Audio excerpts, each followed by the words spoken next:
नमस्कार दोस्तों, आज हम एक टॉपिक का रिवीजन करेंगे। राजस्थान जो उसका जो पॉलिटी है, उसका एक टॉपिक है पंचायती राज। पॉलिटी के अंदर जो पंचायती राज टॉपिक है, उससे बारे में आज हम थोड़ा पढ़ाई करेंगे।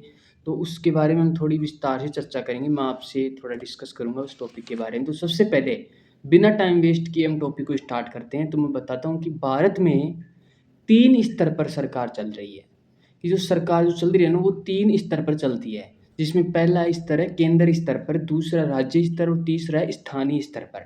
तो पहला है केंद्र स्तर पर, जिसे हम केंद्र सरकार कहते हैं, और जो राज्य स्तर पर चलती है उसको राज्य सरकार कहते हैं, और स्थानीय स्तर पर जो चल रही है ना, उसको स्थानीय स्वशासन कहते हैं। तो स्थानीय स्वशासन कह दिया। अब जो केंद्र सरकार जो चल रही है, वो संविधान के भाग 5 में उसका उल्लेख है, अनुच्छेद 52 से 151 तक है। फिर हम बात करते हैं राज्य सरकार की। तो उसका वो भाग 6 में, संविधान के भाग 6 के अंदर है, अनुच्छेद 152 से 237 तक। फिर स्थानीय स्तर पर स्थानीय स्वशासन बना हुआ है, वो 2 भागों में है, भाग 9 में और भाग 9 ए में। तो भाग 9 में तो पंचायती राज, जो कि अनुच्छेद 243 से 243 ओ तक है, और भाग 9 ए के अंदर है नगरीय निकास, अनुच्छेद 243 पी से 243 जेड जी तक। तो इस प्रकार ये एक मोटा-मोटा जो पंचायत जो सरकार का जो ढाँचा है ना, वो अपने देखा इस समय। तो हम पंचायती राज को थोड़ा डिटेल में देखेंगे अभी। तो जो पंचायती राज है ना, ये राज्य सूची का विषय है। ये राज्य सूची का विषय है, और मूल रूप से संविधान में भाग 4 के अनुच्छेद 40 में सरकार को ग्राम पंचायतों के गठन का निर्देश दिया गया है। और पंचायती राज की अवधारणा महात्मा गांधी के ग्राम स्वराज की अवधारणा पर आधारित है। ये एक इम्पोर्टेंट क्वेश्चन है कि किस पर आधारित। तो जो गांधी जी थे, उनकी जो ग्राम स्वराज की अवधारणा थी, उस पर आधारित है। 1952 में भारत सरकार ने गांव का विकास करने के लिए सामुदायिक विकास कार्यक्रम चलाया, और ये कार्यक्रम असफल रहा ये कार्यक्रम 1952 में चलाया गया भारत सरकार के द्वारा। और इस कार्य की जो असफलता है ना, उसका जो कारण था, कार्यक्रम की जो असफलता है उसका पता लगाने के लिए भारत सरकार ने जनवरी 1957 में बलवंत राय मेहता समिति का गठन किया, और जिसने अपनी रिपोर्ट नवंबर 1957 के अंदर पेश की। क्योंकि जो ये कार्यक्रम था वो असफल रहा, तो फिर क्या किया गवर्नमेंट ने, जो एक समिति बनाई ताकि इसका निरीक्षण कर सके, पता लगाए भाई क्या-क्या कारण हुए, कहाँ कमी रह गई, ताकि सुधार किया जा सके जो असफलता है उसका। तो बलवंत राय मेहता ने रिपोर्ट दी नवंबर 1957, और इसका जो गठन है वो किया गया था जनवरी 1957 को। और इसका जो रिपोर्ट दी थी इसने, वो दी थी कब? नवंबर 1957 को। बलवंत राय मेहता समिति ने सामुदायिक जो विकास कार्यक्रम की असफलता है उसके कारण बताए 2। पहला तो है अत्यधिक प्रशासनिक हस्तक्षेप हो गया, और दूसरा बताया भागिता का अभाव। तो जन सहभागिता है उसका अभाव था। आगे बात करते हैं, बलवंत राय मेहता समिति ने पंचायत राज का त्रिस्तरीय ढांचा प्रस्तुत किया, भाई इस प्रकार से होना चाहिए जो भी है। तो उसने तैयार किया। तो पहला है ग्राम स्तर पर, जिसको हम ग्राम पंचायत कहते हैं, खंड और मध्यवर्ती स्तर पर, जिसको पंचायत समिति कहते हैं, तीसरा है जिला स्तर पर, जिसको जिला परिषद कहते हैं। बलवंत राय मेहता की समिति की सिफारिश के आधार पर भारत में पंचायती राज का शुभारंभ हुआ। बलवंत राय जो मेहता समिति है, उसने जो भी गाइडेंस किया, गवर्नमेंट को निर्देश दिए, उस प्रकार से फिर शुभारंभ किया पंचायती राज को। और इसकी जो शुभारंभ है वो 2 अक्टूबर 1959 को कर दिया, 2 अक्टूबर 1959 को। और राजस्थान कहाँ से करा? राजस्थान के नागौर जिले के बगदरी गांव से। राजस्थान का जो नागौर जिला है, बगदरी गांव, वहाँ से इसका शुरुआत किया। और उद्घाटनकर्ता कौन थे? पंडित जवाहरलाल नेहरू। भारत में पंचायतों के जो सर्वप्रथम चुनाव 11 अक्टूबर को हुए, 11 अक्टूबर 1959 को आंध्र प्रदेश ने करवाए। सबसे पहले 11 अक्टूबर 1959 को पंचायतों के सर्वप्रथम चुनाव राजस्थान ने 1960 में करवाए पंचायतों के चुनाव। और भारत में पंचायतों के सर्वप्रथम चुनाव, सबसे पहले चुनाव तो कहाँ हुए थे? आंध्र प्रदेश में। और जो पंचायत सबसे पहले चुनाव करवाए किसने थे? वो राजस्थान ने करवाए थे 1960 के अंदर। अब आता है 73वां संविधान संशोधन अधिनियम 1992। तो इस संविधान संशोधन के द्वारा पंचायतों को संवैधानिक दर्जा प्रदान किया गया। जो पंचायत थी उनको संवैधानिक दर्जा प्रदान किया गया। और इसके अंदर जो इसका उल्लेख है वो भाग 9 के अंदर है। अनुच्छेद 243 से 243 ओ तक इसका उल्लेख है, जहाँ 16 आर्टिकल हैं, यानी 16 अनुच्छेद हैं। इस अधिनियम के द्वारा संविधान में 11वीं अनुसूची को शामिल किया गया, जिसके तहत पंचायतों को 29 विषय प्रदान किए गए। कितने विषय? 29। और संपूर्ण देश के पंचायती राज प्रभावी, अब पूरे देश में जो पंचायती राज है वो प्रभावी कब हुआ? 24 अप्रैल 1993 को। 24 अप्रैल 1993 को पूरे देश के अंदर ये लागू हो गया, प्रभावी हो गया, लागू कर दिया गया। इसलिए 24 अप्रैल को पंचायती राज दिवस मनाया जाता है। और राजस्थान में पंचायती राज प्रभावी कब हुआ? राजस्थान के अंदर पंचायती राज प्रभावी कब हुआ? अगर उसकी बात हो, 23 अप्रैल 1994 को। 23 अप्रैल 1994। ये बेसिक क्वेश्चन बहुत ज़्यादा इंपॉर्टेंट है।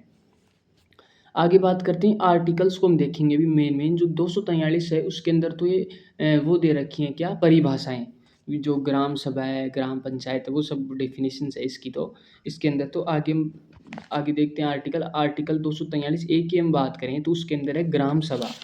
ग्राम सभा का उसके अंदर उल्लेख है, तो वहाँ ग्राम सभा ग्राम पंचायत क्षेत्र के पंजीकृत मतदाताओं से मिलकर बनती है। तुमने क्या बोला कि जो ग्राम सभा है ना वो किससे मिलती है, किससे मिलकर बनती है? तो ग्राम पंचायत जो क्षेत्र है उसके जो पंजीकृत मतदाता हैं उनसे मिलकर बनती है। ये ग्राम सभा पंचायती राज की सबसे निम्न इकाई है। सबसे बेसिक और इम्पोर्टेंट क्वेश्चन, ग्राम सभा पंचायती राज की एक बेसिक और एक निम्न इकाई है। ग्राम सभा में प्रत्यक्ष लोकतंत्र के दर्शन होते हैं, कि ग्राम सभा उसमें प्रत्यक्ष लोकतंत्र के दर्शन होंगे। सरपंच है उसको हम खुद चुनेंगे, जो जनता होगी ग्राम सभा में, जो गांव में जो लोग होंगे पंजीकृत वो चुनेंगे उनको। तो आगे बात करें, ग्राम सभा की एक वर्ष में कम से कम 2 बैठक होनी चाहिए। कितनी बैठक होनी चाहिए? 2। लेकिन राजस्थान सरकार ने इनको कर रखा है 4। जो उसमें सबसे पहली बैठक होती है 26 जनवरी को, यानी कि गणतंत्र दिवस को। दूसरी बैठक होगी 1 मई को, मजदूर दिवस के दिन। तीसरी जो बैठक होगी वो होगी 15 अगस्त, स्वतंत्रता दिवस। चौथी जो बैठक होती है वो कब होगी? वो होगी 2 अक्टूबर, गांधी जयंती के दिन। और ग्राम सभा के अंदर अगर हम गणपूर्ति की बात की जाए तो वो है 1/10 है, यानी ग्राम सभा में जितने लोग हैं ना उसकी उपस्थिति, जो ग्राम सभा स्टार्ट कब होगी? जब सदस्यों का 1/10 वहाँ पधार जाएगा। यानी कि अगर वहाँ 10 सदस्य हैं तो 1 सदस्य आ जाए, 100 सदस्य हैं तो 10 सदस्य वहाँ आने चाहिए, अनिवार्य आना, गणपूर्ति हो जाएगी उसको कहते हैं। और ग्राम सभा की बैठकों की अध्यक्षता कौन करेगा? सरपंच करेगा। सरपंच और उप सरपंच की अनुपस्थिति में, अगर सरपंच करेगा अध्यक्षता ग्राम सभा की, अगर सरपंच नहीं होगा तो उप सरपंच करेगा। अगर दोनों ही नहीं है तो कौन करेगा? ये इंपॉर्टेंट क्वेश्चन है, एग्जाम में अभी पूछा है कुछ ही दिन पहले। तो दोनों ही नहीं होंगे तो ग्राम सभा के सदस्यों में से किसी एक सदस्य के द्वारा बैठक की अध्यक्षता की जाएगी। राजस्थान में पहली ग्राम सभा का आयोजन वर्ष 1999 में मुहाना जयपुर में किया गया था। कहाँ किया गया? पहली ग्राम सभा का आयोजन 1999 के अंदर मुहाना जयपुर। आगे बात करते हैं आर्टिकल अनुच्छेद 243 बी की। तो पंचायतों का गठन, इसमें आता है पंचायतों का गठन। ग्राम स्तर पर ग्राम पंचायत है, खंड और मध्यवर्ती स्तर पर पंचायत समिति है, जिला स्तर पर है जिला परिषद है। इस प्रकार से पंचायतों का गठन होता है। तो आगे हम बात करते हैं आर्टिकल 243 सी की। वहाँ क्या है? पंचायतों की संरचना है। पंचायतों की संरचना की वो उसका स्ट्रक्चर। तो उसमें आता है, पहला है ग्राम पंचायत, मतलब 243 बी में पंचायतों का गठन, जैसे ग्राम पंचायत, पंचायत समिति, जिला परिषद, इन तीनों का देखेंगे। 243 सी के अंदर आ गया पंचायतों की संरचना। तो पंचायतों की संरचना में पहला आता है ग्राम पंचायत। संरचना में हम देखेंगे सरपंच, उप सरपंच, वार्ड पंच, ग्राम विकास अधिकारी वीडीओ। ग्राम विकास अधिकारी वीडीओ का जो नाम है पहले ग्राम सेवक कहते थे, लेकिन 2021 के अंदर इनका नाम चेंज कर दिया और ग्राम विकास अधिकारी वीडीओ रख दिया गया। विलेज डेवलपमेंट ऑफिसर रखा गया इसका नाम। पंचायतों की संरचना में सबसे पहले जो ग्राम पंचायत, उसमें हम देखते हैं कि जो सरपंच, उप सरपंच और वार्ड पंच है उनका निर्वाचन होता है। और ये राजनीतिक अधिकारी हैं, ये जनता के द्वारा निर्वाचित किए जाते हैं। और जो वीडीओ है ग्राम विकास अधिकारी, वो प्रशासनिक और सरकारी अधिकारी होता है। आगे हम बात करते हैं चुनाव की। तो सरपंच का चुनाव होता है कैसे? प्रत्यक्ष रूप से इनका चुनाव होगा सरपंच का, हम जानते हैं। प्रत्यक्ष रूप से सरपंच का चुनाव होगा ग्राम पंचायत क्षेत्र के पंजीकृत मतदाताओं के द्वारा। ऑप्शन इसी में बना के फंसा देता है एग्जामिनर, कि कौन से मतदाता होंगे, सभी मतदाता होंगे, सभी वयस्क होंगे, बूढ़े होंगे, ऐसे 4 ऑप्शन बना देगा। वहीं उसमें एक छुपा के रखेगा सभी पंजीकृत मतदाता, वो अपना आंसर होगा। वार्ड पंच प्रत्यक्ष रूप से चुनाव होगा, वार्ड के जितने भी पंजीकृत मतदाता हैं वो चुनेंगे वार्ड पंच को। उप सरपंच को कौन चुनेगा, अप्रत्यक्ष चुनाव होगा उप सरपंच का। सरपंच और वार्ड पंच ये मिलकर चुनेंगे किसको, उप सरपंच को।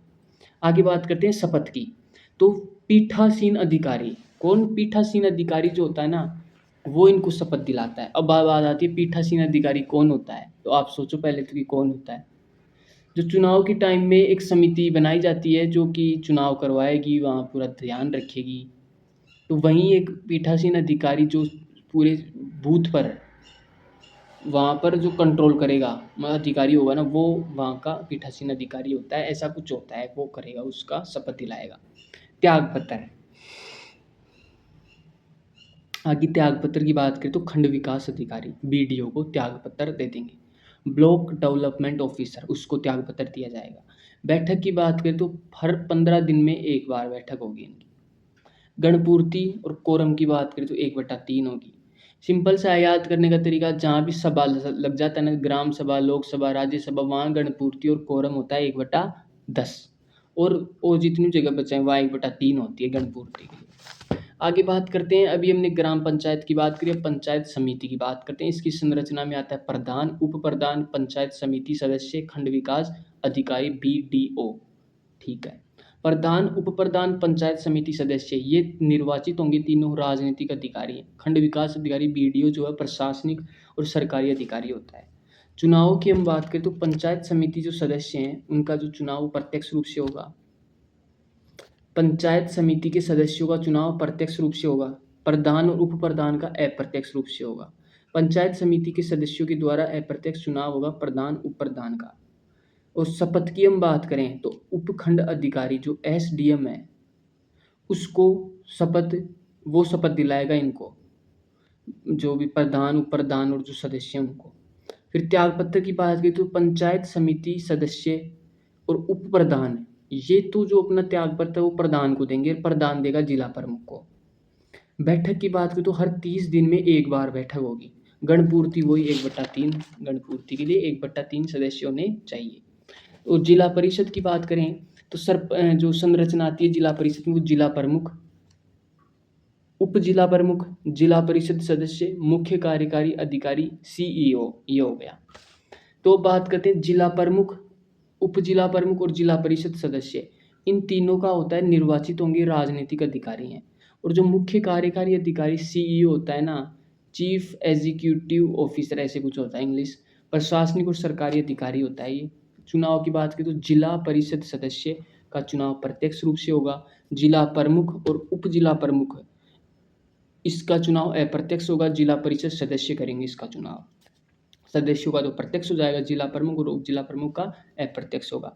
शपथ जिला कलेक्टर दिलाएगा इनको त्याग पत्र। जिला परिषद सदस्य और उप जिला प्रमुख जो है वो तो जिला प्रमुख को देगा, और जिला प्रमुख अपना त्याग पत्र संभागीय आयुक्त को देगा जो कि एक आईएएस ऑफिसर होता है। बैठक प्रत्येक 90 दिन में एक बार, हर 3 महीने में करीब एक बार बैठक होती है। गणपूर्ति वही 1/3 है। तो इस प्रकार से भाई जो अपना पंचायती है, उस पंचायती राज है उसको थोड़ा हमने देखा, और डिटेल में हम अगले वीडियो में आपसे शेयर करूँगा। वीडियो अच्छा लगा हो तो लाइक, शेयर और चैनल को ज़रूर सब्सक्राइब करें। और भाई ईश्वर को और आपकी दुआओं को थैंक यू कहूँगा मैं, क्योंकि अभी मैं पहले से बहुत ज़्यादा ठीक हो चुका हूँ। अभी थोड़ा पढ़ाई करने का भी होता है, स्टडी थोड़ा टाइम बढ़ाया है मैंने।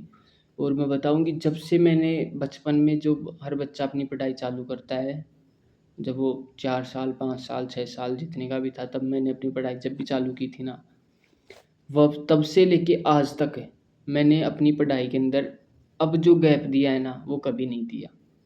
करीब 5 महीने, 5 से 6 महीने हो गए जो स्टडी के अंदर जो गैप आया है ना, मतलब नॉर्मल किताबें उठा के पढ़ना ये तो मतलब वो था, पढ़ना नहीं था मतलब, लेकिन थोड़ा दिमाग में भी कुछ जाए, कुछ समझ आए, वो था। क्योंकि मेडिसिन्स अभी रेगुलर थी, आपसे मैं डिस्कस किया था पहले भी, तो अभी लेकिन रिलीफ है। ईश्वर को थैंक यू, आपकी दुआओं को थैंक यू। मिलते हैं अगली वीडियो में, थैंक यू।